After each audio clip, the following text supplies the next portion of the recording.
মৌলভীবাজার জেলার জুরিতে বিদ্যুৎ স্পৃষ্ট হয়ে একই পরিবারের ৫ জনের মৃত্যু হয়েছে। ঘটনাটি ঘটেছে উপজেলার ২ নম্বর পূর্বজিরি ইউনিয়নের পূর্ব গোয়ালবাড়ি ভাঙারপাড় গ্রামে। এই ঘটনায় ওই পরিবারের এক শিশু আহত হয়েছেন। মঙ্গলবার ২৬শে মার্চ ভোরে বসতঘরের উপর ঝড় ও বজ্রপাতে বিদ্যুতের তার ছিঁড়ে টিনের পুরো ঘরটি বিদ্যুতায়িত হয়ে এই ৫ জনের মৃত্যু হয়। রাত্রে যখন বৃষ্টি হয়, তুফান হয়, বজ্রপাত হয়, তখন বজ্রপাত সম্ভবত এই কারেন্টের লাইনে পড়ে যায়। পড়ার সাথে সাথে লাইন ডিসকানেক্ট হয়ে ফয়জুর রহমানের আব্রার ঘরে এবং মাটিতে সংযুক্ত হয়। যখন আমরা সেরে খেয়ে আমরা যখন নামাজ পড়ে বারিন্দায় দাঁড়াই, অগ্নিকাণ্ডের শব্দ শুনতে পাই। শব্দ শুনতে পেয়ে আমরা এখানে দ্রুত চলে আসি। চলে আসাতে এখন বিকট আওয়াজে অগ্নিপাত হচ্ছে, যেটা নিয়ন্ত্রণ আনার মতো সাধ্য আমাদের নেই। আমরা সাথে সাথে এই ফোন দিই পল্লী বিদ্যুৎ দেওয়ার সাথে সাথে তারা বন্ধ করে দেয়। সাথে সাথে আমরা আবার ফায়ার ব্রিগেডকে ফোন দিই। ফোন দেওয়ার সাথে সাথে ফায়ার ব্রিগেড এখানে আসিয়া আগুন নিয়ন্ত্রণে আনে। আগুন নিয়ন্ত্রণে আনার সাথে সাথে আমরা ঘরে তাল্লাশা করি এবং আমরা দরজা ভেঙে ঢুকে দেখি এখানে ৫টি লাশ পড়ে আছে। একটা মেয়ে মুমূর্ষু অবস্থায় চিৎকার করতেছে। তো আমরা সাথে সাথে সেই মেয়েকে উদ্ধার করে আমরা সিলেট মেডিকেল কলেজ হাসপাতালে পাঠাই। এডিশনাল এসপি সার্কেল ওসি সবাই আসে, উপজেলার চেয়ারম্যান আসে, এসে এখানে দেখেন এইভাবে। আমরা অত্যন্ত মর্মাহত। এখানে ফয়জুর রহমান সে অত্যন্ত সাদাসিধে একজন মানুষ, এইভাবে মৃত্যুবরণ সে করবে সেটা আমরা কোনোদিন ভাবিও নাই। নিহতরা হলেন ফয়জুর রহমান, তার স্ত্রী শিরি বেগম, মেয়ে সামিয়া, সাবিনা এবং একমাত্র ছেলে সাইমউদ্দিন।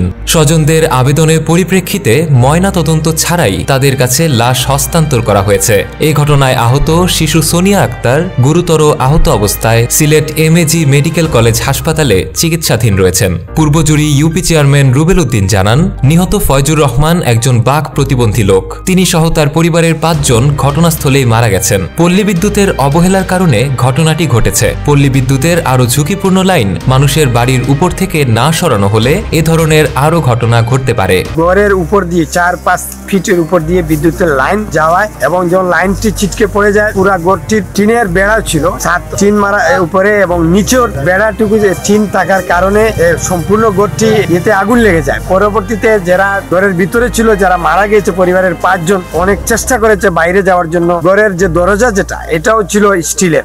আমরা এসে দেখতে পাই যে ৩ জন একে অন্যকে স্পর্শ করে ৩ জন এক পাশে মারা গিয়েছে এবং ২ জন অন্য পাশে এবং ১ জন বেঁচে গিয়েছেন। আমি এই জিনিসটা বলতে চাই, আমরা এইভাবে যাদের বাড়ির উপর দিয়ে বিদ্যুতের লাইন চলে গেছে, এই কথাটুকু মেসেজ দিব, আপনারা অতি তাড়াতাড়ি দুর্ঘটনা ঘটে যাওয়ার আগে আপনারা সতর্ক হয়ে যান। এটা আপনি সংস্কার করার দাবি জানান এবং আপনি ঊর্ধ্বতম কর্মকর্তার সাথে কথা বলেন। সবাই আমরা একে অন্যকে সহযোগিতা করি এবং আমরা নিরাপদে থাকি। ঘটনাস্থল পরিদর্শন করে পল্লী বিদ্যুৎ মৌলভীবাজার কার্যালয়ের মহাব্যবস্থাপক এবিএম মিজানুর রহমান বলেন, ৫ জন নিহতদের ঘটনায় আমরা শোকাহত। এই ঘটনায় আহত চিকিৎসাধীন শিশুর চিকিৎসায় আমরা পাশে থাকব।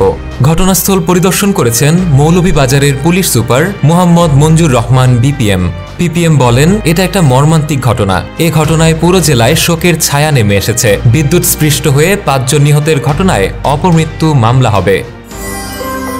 সত্য, বস্তুনিষ্ঠ ও নিরপেক্ষ দৈনিক জনবাণী।